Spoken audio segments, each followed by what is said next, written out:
Hi, hello guys! This is Percy, ang piling vlogger ng Alcala.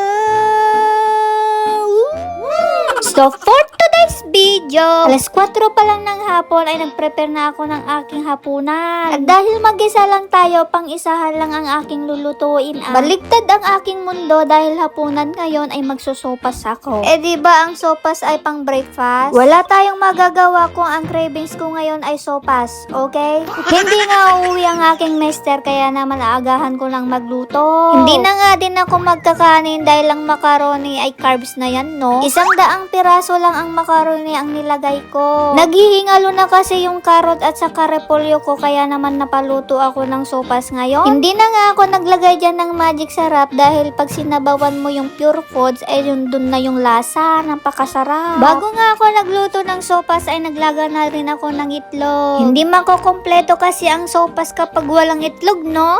Nilagay ko na nga yung half of 1/4 of repolyo. Tinakpan ko lang ito ng 3 minutes. Ito na tapos na siya. Mas masarap kasi ang repolyo pag hindi siya overcooked. Yung ma-crispy siya. Ganun nga lang kabilis ang magluto ng sopas kaya naman alas 5 pa lang ay kakain na ako. Mas masarap kasing kainin ng sopas pag mainit-init siya. Na kahit napapasok ka na. Anyways, first time kong lagyan ito ng corned beef na pure foods. And masasabi ko ang sarap. Medyo ikidim-kidim mo lang ang pagbili ng pure foods dahil ang sarap din ng presyo. Pero pag minsan lang yan, ay okay lang yan, no? Isang mangkok nga lang ang naubos ko dahil nagda-diet ako for today's video. Pero pag walang video, hindi na ako nagda-diet, okay? Tapos na nga akong naghapunan, kinuha ko na yung nilabhan ko kaninang umaga. Pinalaban ni Mr. ito dahil uuwi daw kami sa Cagayan. Na para bang wala na siyang maisusuot kung hindi ko to lalabhan.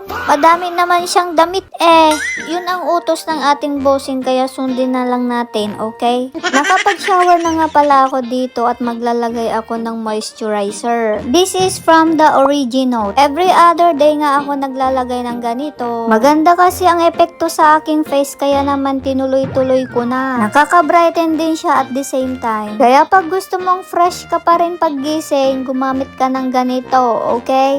Anyways, alas 6 na nga ito at pumasok na ako dito sa kwarto. Mag-isa nga lang ako ngayon kaya hindi ko alam kung nasisiyahan ba akong mag-isa or nalulungkot akong mag-isa.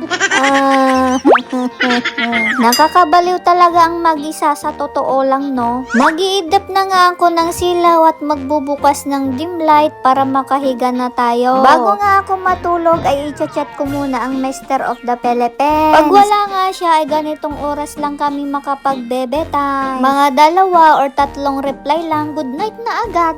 So dito ko na lang tatapusin ang bidyong ito mga kapiling ko. Good night!